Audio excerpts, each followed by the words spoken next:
Hello everyone, Manish है। Welcome to tax club. Section 43B subsection H, क्या ये contrary provision है जो गवर्नमेंट इम्प्लीमेंट करने वाली है फ्रॉम 1 अप्रैल 2024?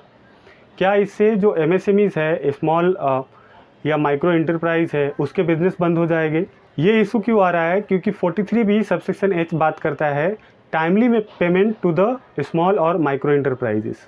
अब ये टाइमली पेमेंट है कि अगर कोई भी बिजनेसेस, कोई भी इंडिविजुअल अगर ये माइक्रो और स्मॉल इंटरप्राइज से सप्लाई लेते हैं आइदर गुड्स का या फिर सर्विसेज का, तो उनको without agreement within 15 days, with agreement up to 45 days तक का जो भी सर्विसेज लेते हैं, सप्लाईज लेते हैं उनसे सर्विसेज या गुड्स, उसका पेमेंट करना होता है।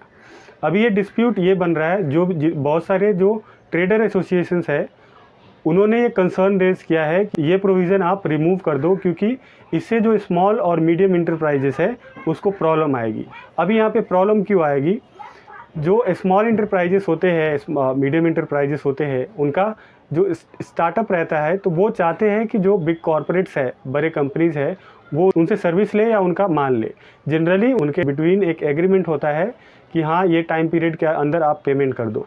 अभी ये रूल क्या बोल रहा है? रूल फोर्स कर रहा है कि विद इन 45 डेज, मैक्सिमम एक 45 डेज़ का टाइम पीरियड है जिसके अंदर आपको पेमेंट करना है। तो ये कॉन्ट्रेरी इसके लिए हो रहा है कि जो बिजनेसेस है, ट्रेडर एसोसिएशन है, वो बोल रहे हैं कि अगर जो बायर एंड सप्लायर है वो म्यूचुअली एग्रीड है payment terms for more than 45 days, let's say 60 days and more, तो अगर वो रेडी है पेमेंट करने के लिए based on the particular situation, जो मे भी हो सकता है अलग अलग सारे ट्रेडर्स के, सारे बिजनेसेस के अलग अलग सिचुएशंस हो सकते हैं, जो मे बी जो स्मॉल माइक्रो इंटरप्राइज है उनके लिए बेनिफिशियल होगा अगर उनके पास कोई बड़े ऑर्डर्स आते हैं जो 60 डेज़ का टाइम पीरियड मांगता है कि हम 60 डेज़ के अंदर पे करेंगे। तो वो केस में क्या होएगा कि उनके पास से वो बिज़नेस उनका निकल जाएगा, क्योंकि एज पर रूल अगर 60 डेज़ का टाइम पीरियड लेते हैं माइक्रो इंटरप्राइज से तो उनका जो एक्सपेंस है वो डिसअलाउंस होगा। अभी ऐसा क्यों बात चल रहा है कि ये जो प्रोविज़न है उससे माइक्रो और स्मॉल इंटरप्राइजेस का बिजनेस है वो कम हो जाएगा या फिर बंद हो जाएगा? वो इसके लिए चल रहा है क्योंकि ये जो कंडीशन है 45 डेज़ का या फिर 15 डेज़ का, वो बहुत सारे बिजनेसेस के लिए डिफ़िकल्ट होएंगे। तो ही मे ऑप्ट द अदर पर्सन जो कि माइक्रो और स्मॉल इंटरप्राइज नहीं है। लेट्स से अगर कोई बिग कॉर्पोरेट है तो अगर वो माइक्रो और स्मॉल इंटरप्राइज से गुड्स परचेज करते हैं तो उनको ये कंप्लायंस फुलफिल करने पड़ेंगे कि हाँ, ये माइक्रो और स्मॉल इंटरप्राइज है तो इसको विद इन टाइम पीरियड हमारे को पेमेंट इसे करना है।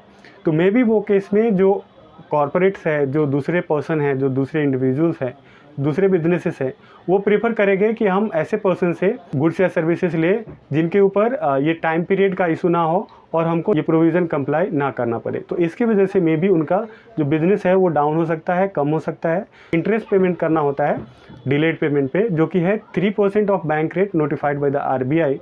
और ये जो इंटरेस्ट है वो मंथली कंपाउंड होता है। दैट मीन्स कि मंथली बेसिस पे जो भी इंटरेस्ट होएगा, 1 मंथ में हुआ, नेक्स्ट मंथ में जो आउटस्टैंडिंग अमाउंट है प्लस जो इंटरेस्ट हुआ पहले महीने का, दोनों ऐड करने के बाद उसके ऊपर इंटरेस्ट आएगा एंड ये कंपाउंड होते जाएगा मंथली बेसिस पे। तो इसकी वजह से बोल रहे हैं कि मे बी ये अच्छे नहीं होएंगे ट्रेडर्स के लिए, क्योंकि जो बड़े बिजनेसेस है उनके कॉन्ट्रैक्ट्स मिलने बंद हो जाएंगे माइक्रो और स्मॉल इंटरप्राइज से।